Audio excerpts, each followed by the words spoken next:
Hello, everybody. Welcome to this week's episode of Beware the Board, a horror podcast where we watch a randomly selected horror movie every single week. I'm Bob. I'm Ben. Hey, Ben. Hey, Bob. You are so sad now. You were fine 10 seconds ago, and then you clapped to start the episode. Now you sound sad. Yeah. What ails you, my friend?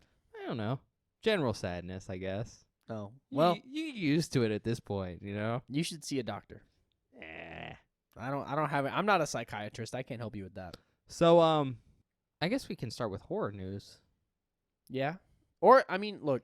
I don't really have any news. I just wanted to bring up a point I talked about last week, Yeah. which was the Five Nights at Freddy's movie. Mm-hmm. I stand by my point of that movie was boring as shit, Sure. right?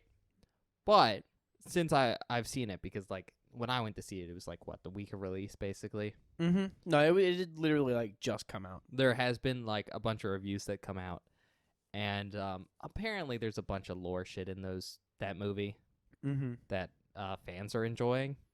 Like if you check all the scores on like Metacritic and like Rotten Tomatoes and stuff like that, it looks like it's a pretty wide divide between critic and audience scores.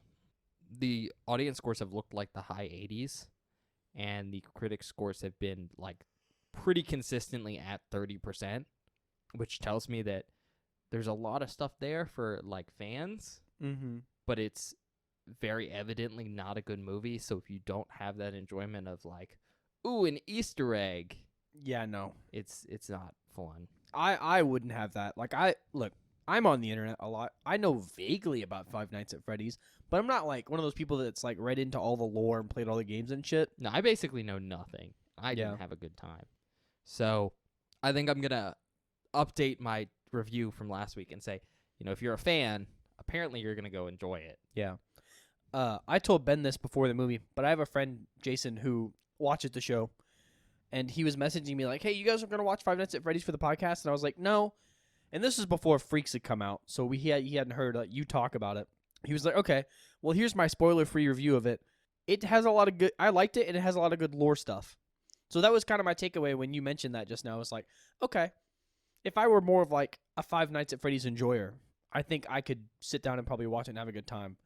But I'm not, so I'm probably not going to watch it. Yeah, I will say, though, that I don't think that's a good thing because, like, your movie should appeal to general audiences, Mm-hmm. just in general. Well, especially a PG-13 movie. Right.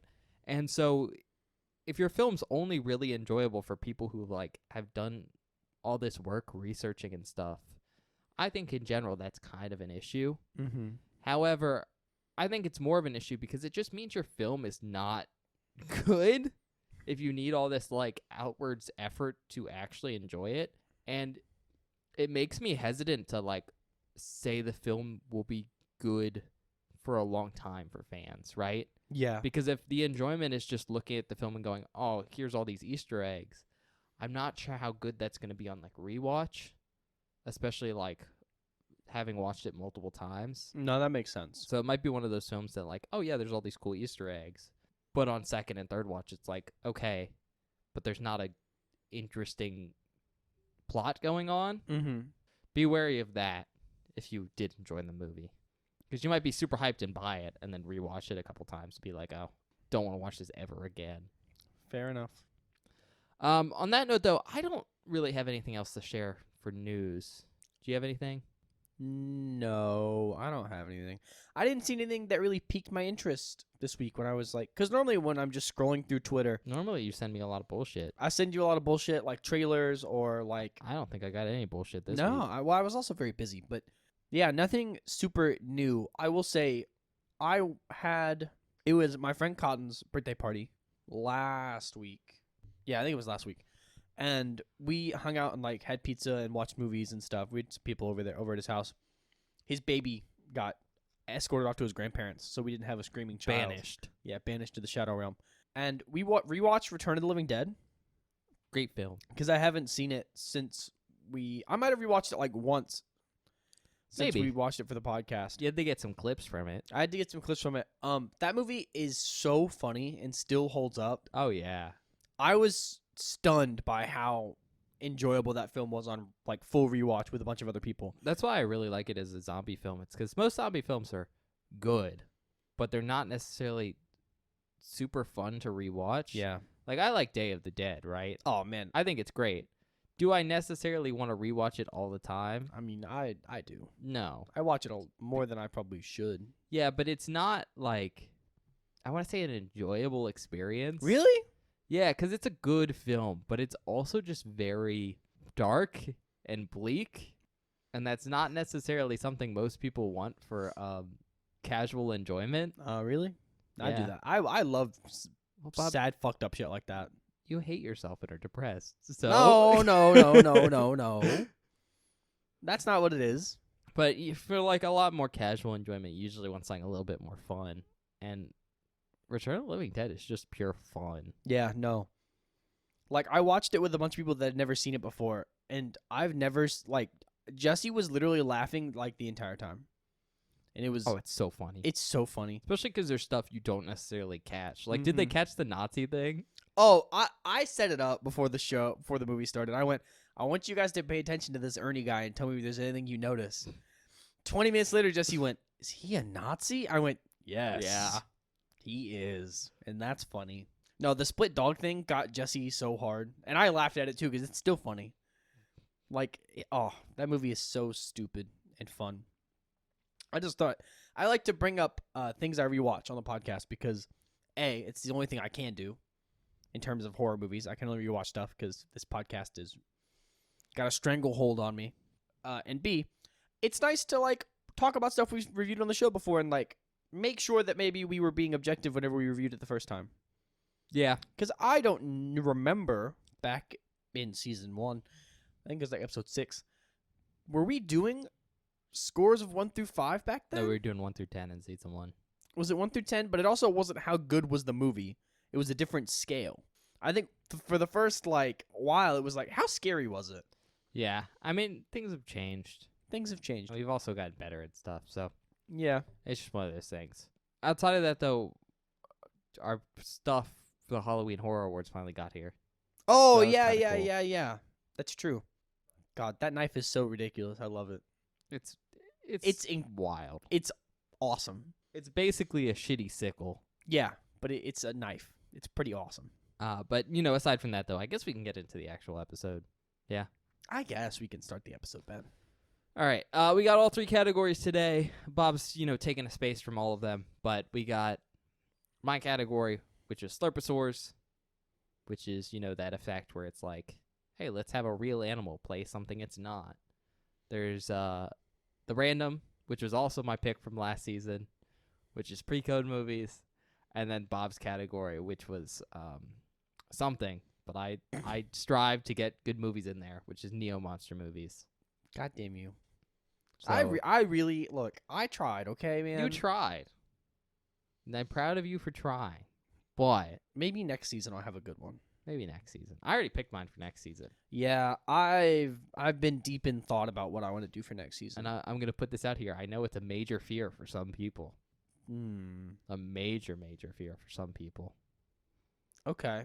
I don't know what you could be But picking, but it scares Some me. people are really into it, so What? You're it's like... it's kind of one of those weird things where some people are terrified of it, and then some people are like very, very into it. I don't know what you're hinting at, but I don't like the implication at all. And it makes me uncomfortable. Moving on, because I don't want any more of this conversation. I don't know what I want to pick, because... And I was talking to Ben about this before we started recording, because I'm mad about it. I'm not mad. I'm just a bit upset, I guess. This season's a bit weird. We've watched a single actual horror film on this podcast. No, we've watched 2 actual horror films. The last one is horror Yeah, see? You said when horror. it came out, Yeah, Freaks is but it horror. it wasn't scary. You're telling me Johnny with a gun isn't Okay, scary? Johnny with a gun was pretty terrifying, but that's separate, okay?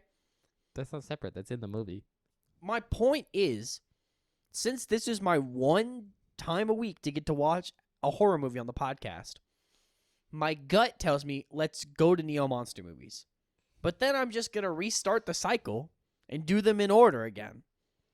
But my gut tells you should pick a Slurposaurus. Ben's also been hinting he wants me to pick Slurposaur is really bad. Like, It's not a hint. It's just me blatantly being like, I want my category.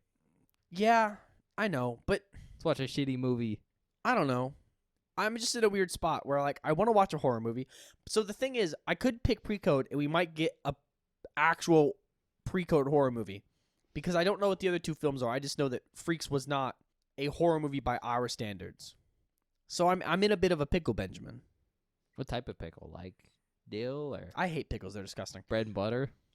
I'm gonna do Pre-Code films again. No, you doubling up? Yeah, fuck it. Maybe we'll get an actual scary movie, like something actually terrifying. Okay. What do I have left? I don't remember what I picked last You week. picked 2 last week, so you have 1 and 3. 1 and 3. What's in spot 3? And See what we 3? get. In 3 today, we're going to be watching The Invisible Man. Oh shit! Really? Yes. That's fucking actually sick. All right, so we're doing The Invisible Man today. It came out in 1933. Okay. So, We're I mean, still old. well, yeah, we have a 3-year age range. No, I know. Description. If you're invisible, does your heart disappear as well? Oh, no! Don't make this one sad too. No, Ben, I can't do 2 sad movies in a row. Well, I'm not the one who chose 2 Pre-Code movies in a row. Oh God. It's an hour and 11 minutes long Oh, why are both these movies so short? because they're old. That The yeah, it's film just was weird. expensive. I mean, I guess that makes sense, but it's just And weird to me. I guess. Editing was hard, Yeah, fair enough. and filming was expensive and difficult because it was 1933. yeah. They hadn't really figured out what they were doing yet. It's approved. I Ooh. love that. IMDb gave it a 7.6 out of 10. Okay. Tomato Meter gave it a 94%. Oh, thank God. And an audience score of 85%. I've heard so many good things about this movie. Some of them from me. Some of them from you, but just generally good things about this film. I love The Invisible Man. I got a nice little artwork of him on my wall. Is it just a blank canvas? No, it's a picture of him. Okay. He wears clothes sometimes. I was just making a joke. You can see clothes.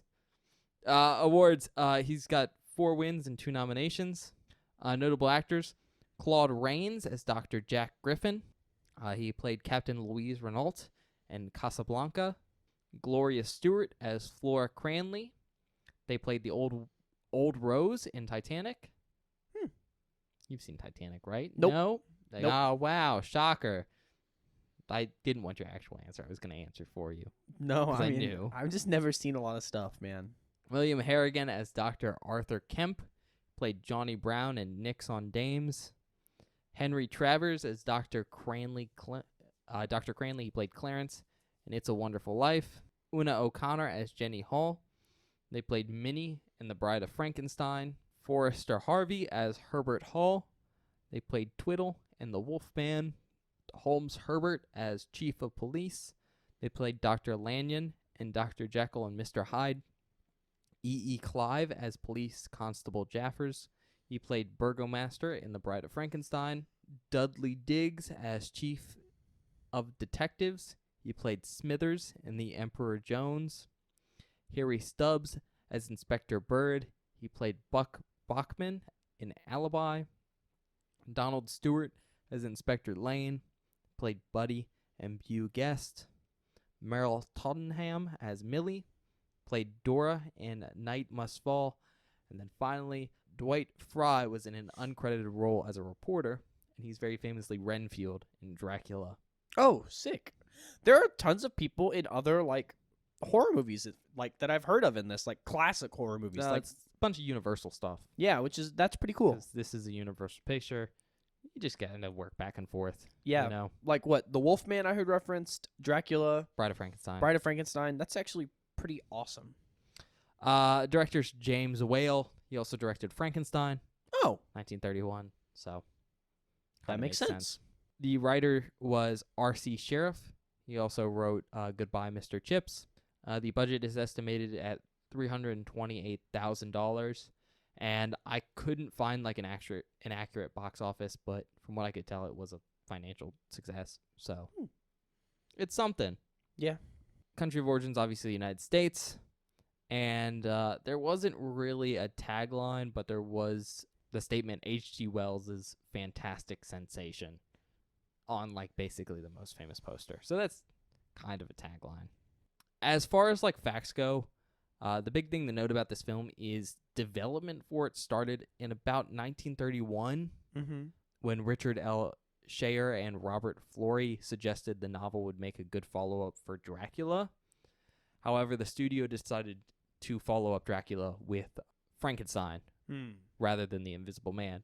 And so they instead entered pre-production on this movie. And this film was in pre-production for a while.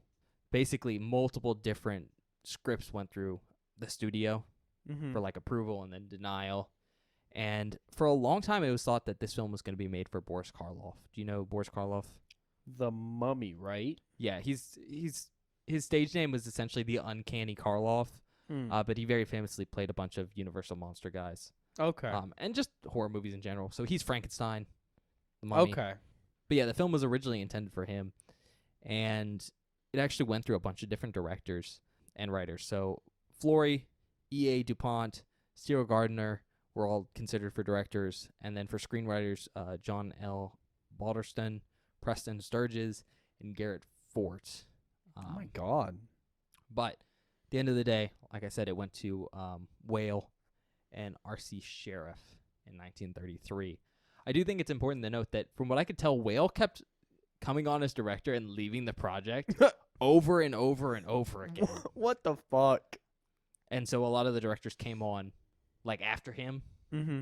and then he would come back on, and then he'd leave. Oh my God. That must have been hell for the studio.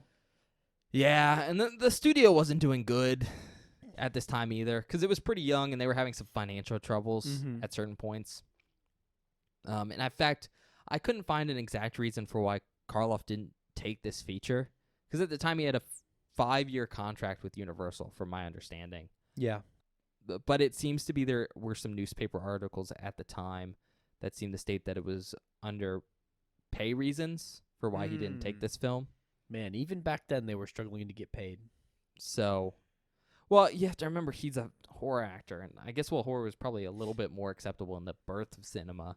Yeah. Probably wasn't great still, you know? No, I know. In fact, I know part of the reason for one of the times Whale left the project is because he didn't want to be seen as a horror director. Really? Because he'd already done Frankenstein. He was like, fuck, I'll get trapped. Mm. Obviously, he eventually came back to the project, left again, and then came back. God damn. One of the times he left is because he wrote a script and they didn't like it, and he was like, fuck you, I'm leaving. What a reason to fucking leave. Oh, by the way, I said Boris Karloff played Frankenstein. You know I meant Frankenstein's monster, right? Yeah. Okay. I knew what you meant.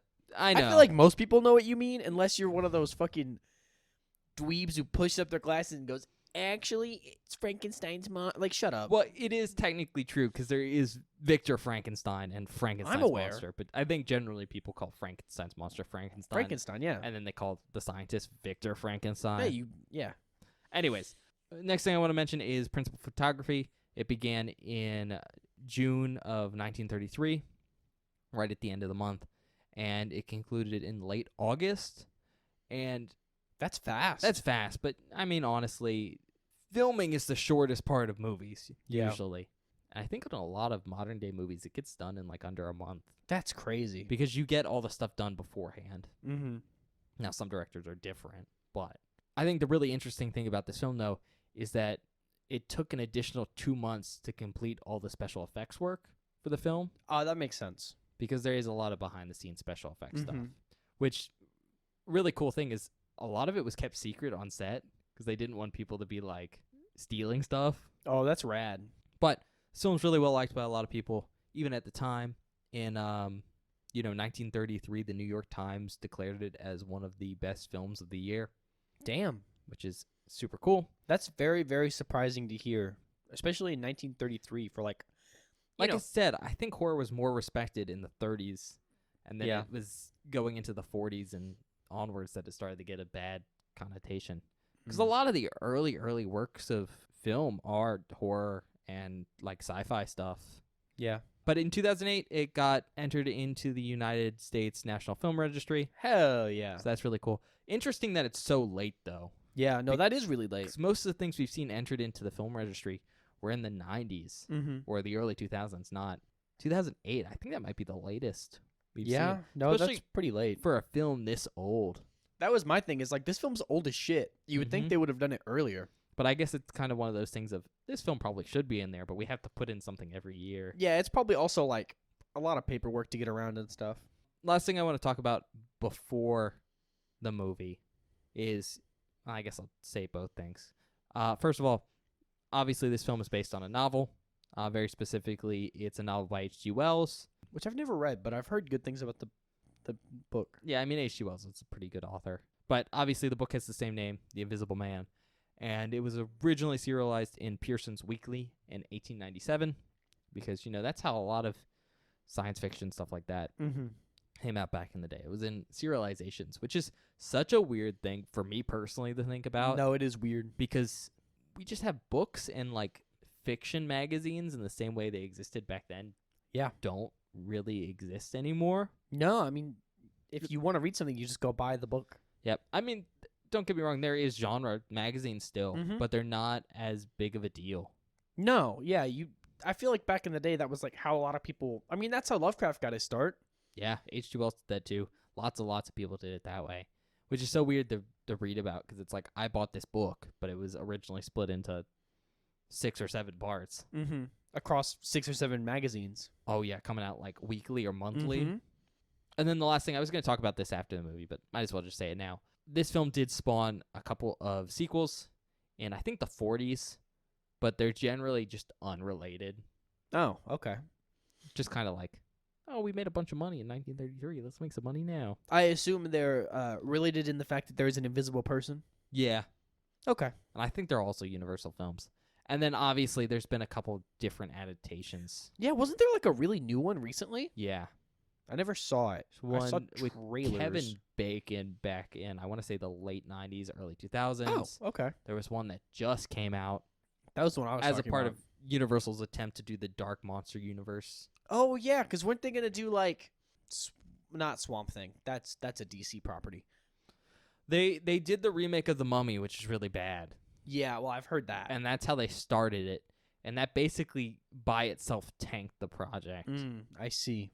Because they were trying to do basically an interconnected universe thing like Marvel was doing, But with the monsters, but with the monsters. I mean that's kind of a cool And idea. I think it was a cool concept, but I think where they went wrong is the thing they decided to start that franchise with was a very like Marvel-esque movie.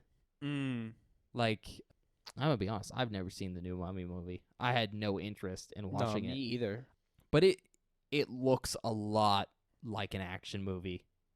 I mean, it has I think Tom Cruise, right, as the main character, Oh, I have Of that I have film. no idea. and he just looks like he's being Tom Tom Cruise, Cruise, you yeah. know. So it just looks like a Tom Cruise movie, like a Mission Impossible. The only Mummy movie I give a shit about is the Brendan Fraser movie, The Mummy. From the Right. 90s. I mean, I love that film, and that one's like a pulp adventure thing, and I think that works. I think that's the perfect way to do a movie about mummies. Don't get me wrong, that is very different from the original film, which I think Sure. is good in its own way, but very different. Again, getting back to it though, I think my issue is that again they made an action kind of movie Instead of a horror movie. instead of a horror movie, because even the 1999 Mummy with Brendan Fraser is horror. Yeah, it's it's- supposed to have horror elements tied. It's campy and it's pulp, but it's horror. I mean, And- the same way like something like Return is like fun. yeah. It's fun, but it's also supposed to be scary. But again, it just looked too much like a superhero movie, just from the trailers and everything. Fair enough. Not to mention, the Mummy isn't the Mummy. It's just a mummy. Well, it's I don't even know. It's some other character that it's a mummy, and it's some evil person. I don't know, but it's not Imhotep who is the mummy. I see. So I think they got off to this super rough start, and no one was interested, and I think that just kind of tanked it, which sucks because Yeah. that new Invisible Man movie, super good. Really? Yeah, I will say it's very different, Mm. and it's not necessarily like what I'd want from an Okay. Invisible Man feature, just because I love this original one so much. Sure. It's kind of like it's its own thing, I guess is what I'm trying to say. Okay. And it does vary pretty differently from like The Invisible Man. However, it's a decent film.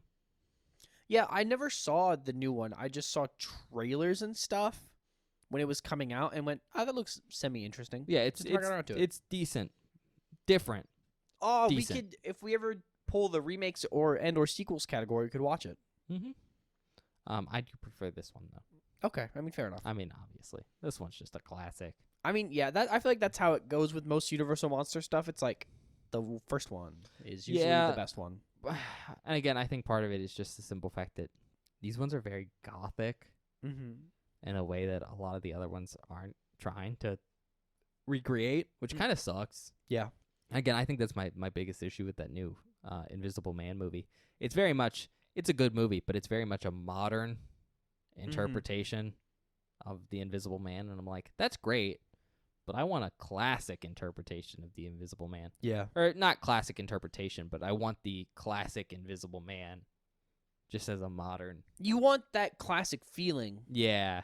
without losing all of the elements you could do with a modern film. Yep. I think having a Universal Monster universe of movies that's just like modern versions Of the originals. of that would be pretty sweet. That would be pretty sweet. But we're not going to get it. So, Could you imagine? Look, I was supposed to there. I've never seen a Universal Monster movie. no, this one's your first. It's my first one. Popping your cherry. Ugh. I didn't like that. But like a Wolfman versus Frankenstein movie would be sick. A la Freddy versus Jason or something does that stupid. exist? Might exist. It might exist. Might be stupid. That's They- fine. They did a bunch of crossovers See, hell yeah. Let's watch those back at in the some day, point. but they were made in like, I want to say the 40s and the 50s, See, that sounds like fun. but they're really cheesy. Amazing. However, Perfect. though, I just love the old Gothic feel. And it would just be nice to see in a modern day. Yeah. With like modern production and everything, Mhm. because I don't know, these films are just old, and I really like them, but it'd be interesting. Sure. On that note, though, I think we're just gonna get into the movie. Yeah. We'll see you guys in a minute.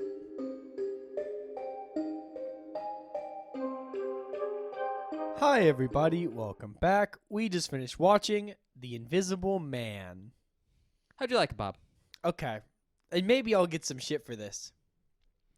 It's fine. It's fine. It's fine. Oh, okay. I don't know. I think my big thing is I was not blown away, but the most impressive part of this movie, and this is something I wanted to say a minute ago, but I stopped myself because I should probably save it for the part of the podcast where Yeah. we talk about the movie. Sometimes you go, I'm gonna tell you this thing right after we're done watching, and I'm like, that's really cool, Bob, but Yeah, we're gonna record in 30 seconds. The most impressive part of this film is, going in, I was like, oh, it's a movie about an invisible man. There'll be an invisible man. The amount of invisible man in this film is so much. Yeah, the most impressive thing about this film is the like the visual effects, Yeah. practical effects. It's just all super, super impressive. It's so impressive, especially for 33? Yep. That's what's nuts. That's where I'm like, holy shit, I can't believe this looks that good. Yeah, and we'll get into that in a second. But do you mind if I like start talking about Sure. the premise? Okay. Mhm. So the premise is relatively simple, although I don't think it's necessarily what people are expecting, right? Yeah, no, it surprised me for sure. But generally what's happened is this guy, Jack Griffin, he's a chemist, and he's made this concoction that turns him invisible. Just as kind of like a scientific experiment, assumedly for the sake of it, Mm-hmm. and obviously the funds he will get from it and the accolades and stuff like that. And he's turned himself invisible because he just tested it on himself, and he doesn't have a way to turn himself back. And so his main driving force, the Invisible Man's main driving force, is fixing himself. Mm-hmm. However, where the horror comes from is the fact that kind of the key ingredient in the formula he used is driving him insane. And that is forwarded by the fact that he's now invisible and can basically get away with anything he wants. Yep. And so basically the whole film is this character's descent into madness as he runs around invisible and causes havoc. So that's the premise roughly. Mm-hmm. And spoilers, we're going to get into some stuff. don't think we need a spoiler section this time No. because there's nothing really like to spoil. Mm-hmm. In fact, I think the only thing to spoil is the fact that he's gradually going insane. But it's hard to mention that without mentioning the plot, you know? Yeah. But we'll try to keep it light on spoilers, even though this came out almost 100 years ago. In fact, it came out 90 years ago now. But God damn. I guess we can get into it. Do you want to start with some of the practical effects stuff? Yeah. So we totally can. It's so cool. it's really, really great because parts of the film, they do this really interesting effect where it's Claude Rains wearing clothes, but you can't see his body parts, Yeah. which is really, really, really cool. Do you know how they did that? I actually don't. It's essentially like old school green screen. Okay. My understanding is they had him in a black, like velvet bodysuit, Holy shit. and then they would shoot the scenes in a black background Mm-hmm. and superimpose that footage over the actual footage of the environment they wanted him to be in. That's cool. It's really, really cool. It's a very, very classic technique. They would do the same thing in the old Lumiere brother films Mm-hmm. way back in the birth of cinema. But the thing that's like much more difficult about that than you think is because obviously they're doing it physically, so you have to then go through with this footage and like hand by hand like overlay it. But the real big challenge is they would have to match the lighting on Claude Rains' character, Jack Griffin, with the environment he's in. And Oh since my he's in a different God. place, that was a very, very big struggle with it. And they use that effect a lot. Oh, it's everywhere. Assumedly, that's what they spent 2 months doing. Yeah. They See, had to have. That tells you, like, oh, this was the thing that took so much work. And so the fact that they use it more than once Oh, they use it a ton. is so, so, so impressive. Especially because, remember, this is 1933. No one's probably really seen anything like this before. No, yeah, and that's the thing of like I said the movie's fine. For a movie from the period, it's crazy impressive. Because, I mean, like I said, this is a technique, I'm just going to call it basically an early green screen effect, has been used before, but probably not for making things like invisible like this. That's very, very weird. It's usually used to superimpose things into a scene. Yeah. So that's probably the most interesting effect there, especially when they do some really cool real-time stuff of the whole movie. The Invisible Man has like this outfit on, which is so sick. It's wrapped bandages around his head and then these wraparound sunglasses, and he'll take them off slowly and reveal the invisibility. Yeah. And it's wild. Because I just want to mention now there's some scenes where you can see inside of his head. Yep. Like you can there are parts where he's halfway off the bandages and you can see just like through it and see the back of the bandages. And he's like outlined by it. It's so wild. sick. But that's kind of one of the really big effects. And then the other one is just general rigged scenery to like create the effect of the Invisible Man moving stuff, Yeah. even when they don't have to like green screen him in. And that's what the majority of the effects are in this film. And I have to say, they are probably, at least for me, the most impressive part of the film. No, they are because there's so many of them. There's so many of them. They're there all the time. And, well, for the time, I think the early green screening was the more impressive effect from a technical standpoint. All these staging stuff, I think, is more impressive for me nowadays because it just is so well done. For most of it, I'm like, I know you have to be using wires and tracks and stuff, but Yeah. I don't see them. That's the thing is, A, you can't see the wires and everything like that. But B, they've managed to make all the wire stuff look like natural, like there's an actual person moving them, and they're not just like moving across the screen in a straight line. Yeah. They're like wobbly and like almost, it feels real. Like it feels like a human being is doing that. Yeah, it's just so impressive. I think for me, there's a really, really impressive scene where the Invisible Man is stacking some books and then floating them out the window. And I looked at that scene, I was like, I actually don't really know how they did that because it's just so impressive. I know they used some reverse footage stuff for some of the scenes and stuff like that. Oh, really? But they had to. There's one scene where someone throws a bicycle Yeah. at a crowd, and I'm like, they probably did that backwards. They had to use every trick in the book. God, him riding the bike looks so cool. It just looks so natural, and that's kind of what I want to mention here. The bike riding scene is one of the few effects where it looks super cool, but I'm like, I know how that was done. Oh, really? There's a very obviously track in the ground. Oh, really? The I bike didn't is notice pulled it. along. And because it's before they had like the gear change, so it's like when you pull the back tire, it moves the pedals, so it looks like he's riding Oh. it. But even then, that one's really easy to overlook because the track in the ground kind of looks like a tread from like a carriage or something. Mm. But yeah, all the effects are really great. And if I was gonna recommend the movie for one thing, it would be for the effects. Yeah. The other thing I really like about this film, though, is the fact that it's so old that there's some weird cinema stuff. Mm-hmm. I don't You know. mentioned that, if but I Bob didn't catch anything crazy. Yeah, you didn't pick up on anything. I think that's because it's very subtle. So we're in the 30s now. Movies have been coming out for a while. So a lot of the weird cinema stuff in this film is still pretty polished, Mm-hmm. you know? But there's a lot of weird stuff that really hasn't fully developed into what we would think of as modern cinema. So one of the most obvious things that you see in this film is, first of all, there's a lot of cuts. Yeah, I noticed that. There's a lot of cuts. Partially that's because of the effects, but one of the really big reasons for how many cuts there are is because when they have characters talking and showing emotion, this film makes the decision to focus on their faces. Yeah, it would do the cut, like zoom on the face like a classic movie would. which is a very it's a stage thing. Yeah.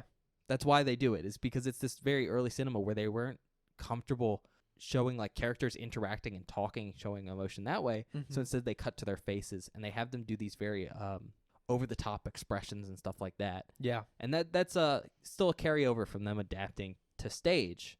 And it's throughout this film. And I think it's just super interesting. No, yeah, I noticed that for sure. There were a couple moments where I was like, "Oh my god." Yeah, and you noticed it. So it's weird. But there's also some more like super obvious stuff that can just slip past you, and there's a really, really big one that Bob missed during the movie. Do you know what I'm talking about? The one where you were like, Do you see it? yeah, and I was like, "No, what are you talking about?" Okay, so there's one scene, and it's this really, really impressive shot where I assume they're on a dolly. I have no idea.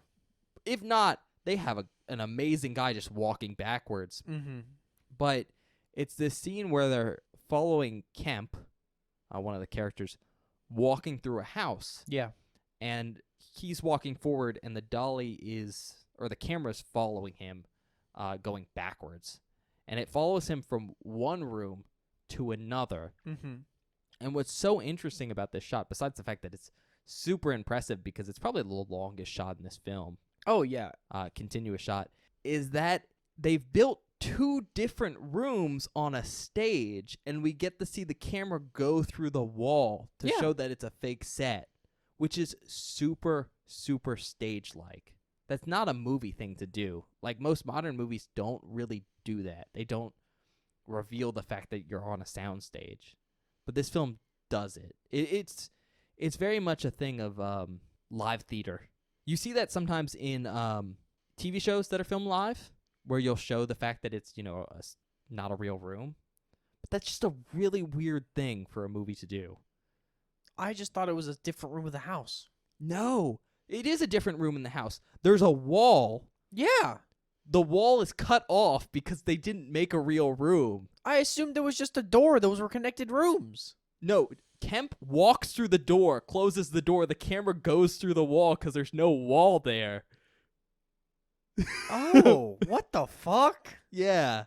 My thought was, I was like, oh, this is a really weird floor plan. This room's really open. Why'd the camera just walk through Because there? the camera's where the wall is. Oh my god, I'm stupid. Yeah, it's really weird, right? That is weird. Now that I realize what had actually happened. But do you get what I'm saying about, like, stagecraft? Like, yeah. in theater, you do that all the time. Well, yeah, because theater thing. We built a set for we did a Raisin in the Sun, and we built a set that was multiple rooms, and there would just be a wall, and you would see characters in one room, and then there would be other characters in the other room, and you could Yeah. just see the whole thing because it was on a Placidium stage, so it was like big and wide, so you could do multiple rooms and stuff.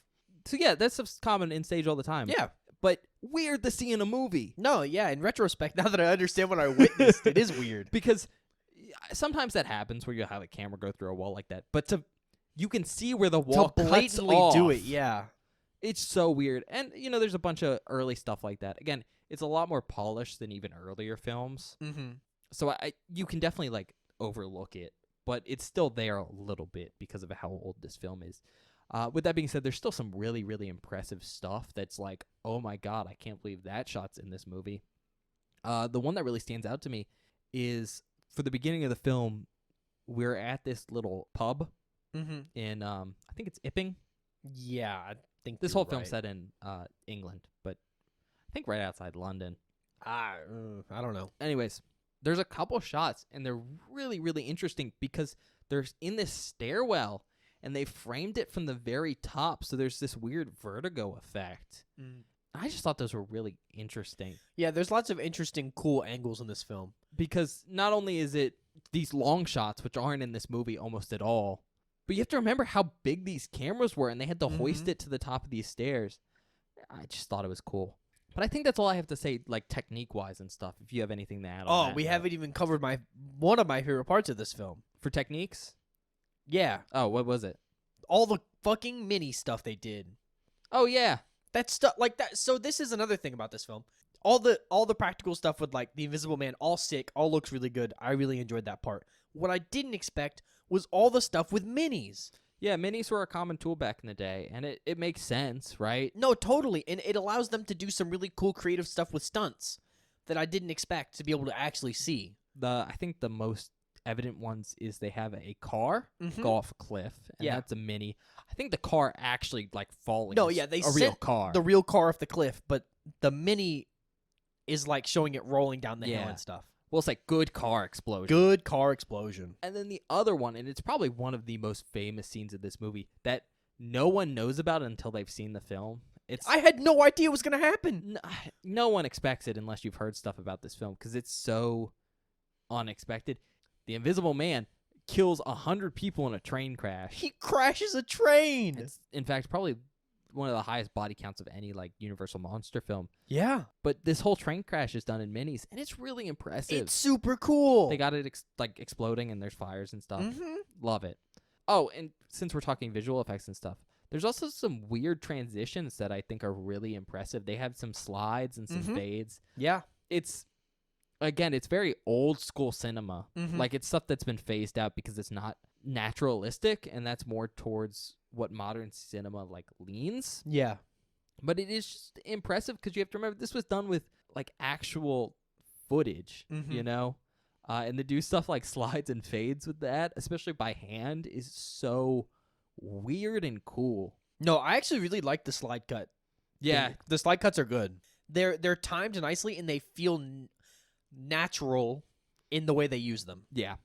With that being said, I think we can move on from effects into the actual story, if you're okay with that. Sure.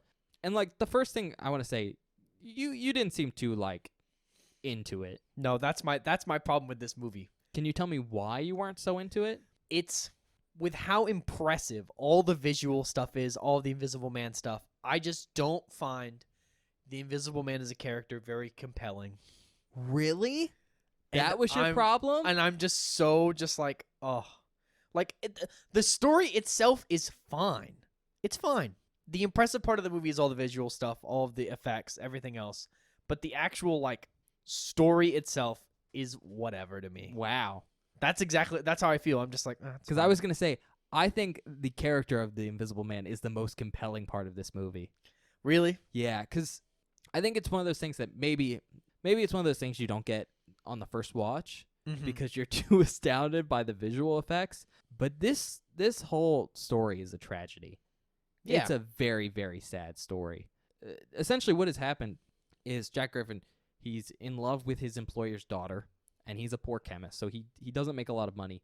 Assumedly, he's from a pretty middle-class family, but not necessarily well off.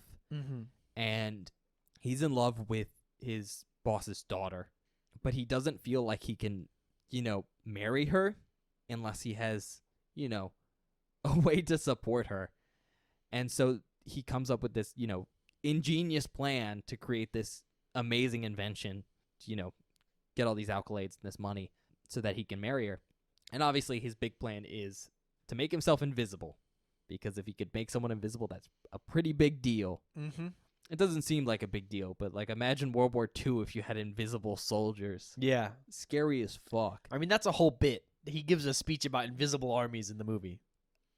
But like the sad part of all this is because he's doing stuff by himself because he doesn't have any other options. He ends up essentially accidentally driving himself mad. And a lot of the film's really, really sad because, this might be me too, because having seen this film before, I get to pay attention for signs. Mm-hmm. And there are some very, very evident signs of him slowly losing himself. And it's just really sad because there's just little things throughout the film that are very, I don't know, indicative of who he was beforehand. I think one of the biggest scenes in the film that exemplifies this is later on he meets Flora again. And this is, I think, like a month and a couple days after he's turned himself invisible. And the first time he sees her, he has this moment of, oh, Flora, how could I have forgotten? And he very clearly starts holding his head like he's getting a headache. And it's just this scene of, oh, he is very much not in his right mind. And there's just a bunch of stuff like that throughout. I want to give props to Claude Rains because he does a very, very good job of not only acting insane, he has this amazing laugh he does. Oh, God, it's maniacal. But I don't know if you were paying attention. Again, this might be one of those rewatch things. He does a great job with escalation. Mm-hmm. You can tell the character gets into these little headspaces, and he starts convincing himself of something and then escalates from it. You just mentioned it. He has this rant about his invisible men, like leading these armies. And it comes from this little conversation where he's talking to Flora, and he's like, I did this so I could, like, help us. Mm-hmm. And it escalates into, I'm going to rule the world with my army of invisible men. And it's funny, but it's so, I just want to say realistic for someone who's just not in their right mind. Mm-hmm. I don't know. I think the character is very compelling. Like, the story's simple. It's not necessarily like a super interesting story. I think that's my thing is I'm just not interested or invested in the actual story of the film as much. And I don't know why that is. I couldn't tell you. I'm trying to think of a reason why, but I'm just like, it's fine. Yeah, I think it's one of those things, though, where I think the characterization on the Invisible Man is very good. It's also just very subtle, and so it just gets overplayed by the practical effects. And I think the other thing is, like, what's so impressive about the Invisible Man's characterization is most people get characterization through, like, facial expressions or being able to see them act on the screen. The Invisible Man doesn't get any of that. Nope. It's all through his voice and his tone Yeah. and the way he delivers his lines. Some of the insane stuff he does. And some of the insane stuff that you get to see him do, even though he's not really there. Yeah, at the end of the film, at the beginning of the film, he's very harsh, Mm-hmm. which is really interesting because it's recontextualized later that he's just super stressed Yeah. and also already not in his right mind. But by the end, he's like giggling all the time and singing, Yeah. and it's such a change. And that's just so impressive, the fact that we get so much from basically nothing. Yeah. I'd be interesting what you'd think on like a second watch, though. Yeah. Because I just remember watching it for the first time. It's like, oh, yeah, the practical effects are really impressive, but everything else is kind of okay. That's exactly what I feel. However, on rewatch, it's like, okay, I've seen the practical effects before. They're still very impressive. Let me focus on Claude Rains. I was like, oh, yeah, he's doing great. Great job from him. Outside of that, though, I don't really know how much more I want to talk about. I think the only thing we haven't mentioned is there's police in this. They are... You get some from Bab laughing. They're very stereotypical, like, goofy British cops, you know. Yeah. And They're very, very they're funny. very funny. There's this really chubby cop who They- we just see a lot, and he's just ludicrous, and it's great. You know how Ben mentioned that they do that funny thing where they cut to people's faces for expressions? Anytime they cut to a policeman, he's making the most absurd face you've ever seen in your life, and it makes me laugh every single time. It's like they're just going, whoa! It's so stupid. I love it. But yeah, I don't really have anything else to say. I think the only other thing I really want to talk about, and it's just because I think it's funny, to be honest, is they come up with some absolutely hysterical ways to try and catch the Invisible Man. Oh yeah, because they don't know what they're doing. Yeah. My favorite one is the nets. Yeah, they have nets. They don't actually use them to catch the Invisible Man. No. They use it to clear areas, To make sure he's not there. which I think is much smarter. It's much smarter, but I think it's so funny trying to throw a net on an invisible man. But they don't do that in this film, so I know. I don't know why you think that's funny. It is funny. But yeah, they have a lot of interesting ways, and I think it's one of those fun parts of this movie where invisibility sounds really cool, but the film makes the point of, yeah, visibility sounds really cool, but there's a lot of Shitty things issues. about it. Yeah, it's like, besides the fact you can't see yourself, there's a lot of ways to give yourself away. Yeah. And it doesn't really explore them all that well, but they're really cool. So yeah, I think we can move on to recommendations. Before we go, though, there's a really great effect at the end of this movie. Not going to say what it was. Oh. It's at the very, very end. Yeah. So cool. I think it's going to be in the outtakes. It's going to be in the outtakes, but do you want to listen to those? Do you want to give your recommendations? Yeah, sure. If you're interested in the Universal Monster movies and you've never seen one, this is an okay place to start. I don't really like the term Universal Monster. Like, he's not a well, he is a monster. He's pretty shitty. He's done some horrible things. But when I think of monster movies, I don't think of the Invisible Man. So this is kind of a cool place to start with that sort of thing. And I mean, I like the movie, so. I mean, you have to remember, for Universal Monsters, it's obviously the fact that it's from that studio, Sure. and the fact that there are horror movies around this time. A lot of them were creature features. Mm-hmm. So the Invisible Man qualifies because it's like a creature. I know he's technically human, but he's invisible. He's kind of like a creature. Yeah. But it's also the fact that he doesn't behave like a rational person. Sure. And he has weird features. It's the same reason like Dr. Jekyll and Mr. Hyde could count, you know? Mm-hmm. But yeah, so if you're interested in Universal Monster movies and you haven't seen them, this is an okay place to start. I mean, I think it's, if you're not really into the idea of a monster movie but want to watch something akin to that, give it a shot. Yeah, I think it's good. If you're into practical effects, God bless. Old school practical Yeah, they're effects. old school, but they're fucking impressive. Even by today's standards, I'm like pretty amazed at some of the stuff they pulled off. Because I was so worried coming in. I was like, is this going to hold up? Yeah, it does. Even in UHD, like it looks really good. Like I don't have it any looks problems. great in UHD. Yeah. I was worried I would have issues, but I don't at all. That's it? Yeah, I think that's it. Okay. I got two of the same ones as Bob. Obviously, if you want a Universal Monster movie, this is one of the really, really big ones. And, you know, also, if you like practical effects and stuff like that, especially old school examples of it, this film's so impressive for that. However, I think my big recommendation, kind of going back to what I said about Claude Rains' performance, if you just kind of want a character piece, and very specifically, it feels like almost like a one-man play with him, kind of what this film is, you know? Yeah. It's about this one character and what he does, and you get context from other people, but no one else in this story really matters. So, you know, if a subtle character piece involving basically one character and a bunch of background extras sounds interesting, I think you might like this one. That being said, do you want to give it a rating? Yeah. And here's where I'm at an impasse, because I think the overall story beats and everything wise, I think it's fine. Like, it's not bad, but it didn't blow me away. But the practical effects are fucking crazy. Oh, yeah, they're wild. Like, and just coming from the perspective of, this came out in 1933, they did all this stuff in the period, it's all on film. With what they had, like, the technical skill involved in making this film is crazy. But I was not overly compelled by the story. Like, it's semi-interesting. It has some cool moments. 4.5. All right. I think that's where I'm sitting. I think I'm going to go with the same, 4.5. Just because I think just for practical effects and stuff alone, it could get to a 4. Yeah, for Just sure. Because they're just so impressive. Just the sheer amount. Mhm. And I know how much work had to go into those. Especially with how many people are on screen most of the time. Oh my god. I know they do a lot of these cuts and stuff, but, you know, staging a lot of these effects with people involved, it's just really hard. Mhm. Especially because some of the effects are just people, like, acting like they're being Beaten up. manhandled. Yeah. And they do a pretty good job. And slapstick like that's hard. Mm-hmm. But I'm going to give it that extra half point. I think just for Rains, he does a great job playing a character you can't see. I mean, most of his lines are just voice acting. There's tons of ADR. We haven't even talked about that. And yet he does such a great job, like, putting emotion into it and everything. Mm-hmm. His laugh is so haunting. Oh my god, it's awful. So, yeah, I think 4.5 is a good one.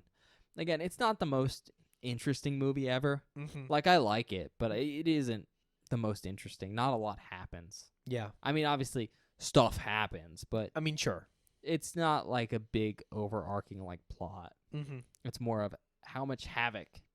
Can one Invisible Man cause? Because, it's this idea of what can you do without laws binding you. But, anyways, I think it's very good. Yeah, me too. On that note, though, we're going to go to the outtakes. We'll be back in a second. Yeah, we'll see you guys in a minute.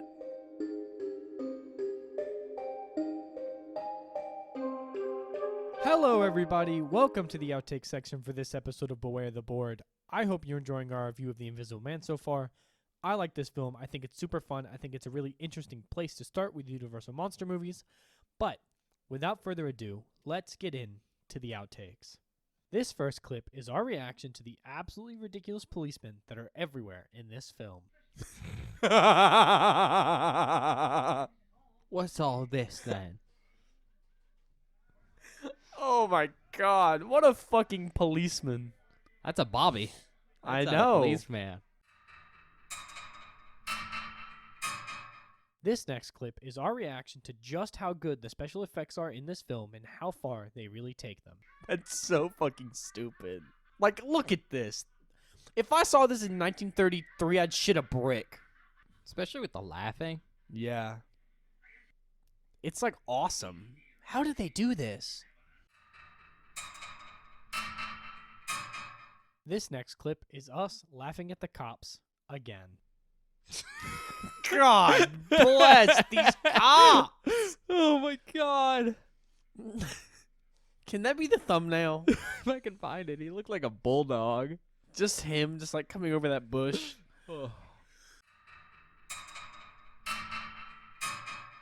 This next clip is our reaction to watching the Invisible Man kill hundreds of people in a train crash. Oh my god. This guy's a fucking maniac. Yeah, this film has one of the highest body counts of any Universal Monster movie because of that train sequence. Holy shit.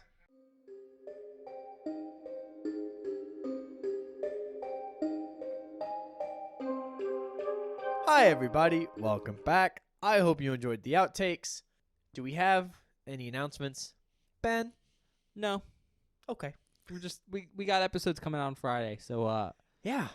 see you there. Aside from that, though, check us out wherever you get your podcasts. Spotify, Apple Podcasts, other places on the internet. We're also on YouTube, which not the most convenient place for listening to an audio-only podcast, but it's kind of nice because you can show us some appreciation there. Send us some likes and some subscriptions. There's also this handy bell button you can flick with your clicker finger, and that'll give you updates whenever we post a new video in case we release something that we forget to tell you about. It happens. Yeah, like back when we were doing a stint of multiple movies a week. YouTube's also nice because it's one of the two main places you can communicate with us at. You can do that in the comment section of a specific video. You have something you want to talk about there. Or you can go over to Twitter, at Beware the Board. Go yell at Bob. Talk about how you want to start leading some armies of invisible men into his DMs and just rule the world. Oh my god. No, don't talk to me about invisible men, please. Or do. I mean, I guess whatever. Do as you please. Like Ben said, check us out on Twitter at Beware the Board. It's where we post updates about the show, information about the show. Basically, if there's anything you want to know about the show, there's always a link on our Twitter. On Mondays, I post a spoiler post for that Friday's episode, which is basically a hidden movie cover that you can reveal so you can watch the movie before we do. So whenever you listen to the episode, you don't get any spoilers, and we're being vague about stuff you know what we're talking about. Then on Fridays, or whenever the episode goes up, I post a link to the episode. So if you need a link or want to know when something goes up, there's always one there. Next thing, we're doing short form content. I know I haven't kept my schedule. I've been struggling to find good clips. I've been trying really hard to find stuff, but it's kind of hard to find stuff that is within the minute time limit of YouTube Shorts that has good bookends. So I've been struggling. I have a Tucker and Dale clip that I need to run by you before I edit it, because I'm not going to waste my time if you don't want me to put it on the internet. I think you should waste your time anyways. I mean, fair enough. So if you like short form content, enjoy the show, check us out there on TikTok at Beware the Board and on YouTube Shorts. I think that's it. All right, guys. See you next time. Yeah, we'll see you guys next time.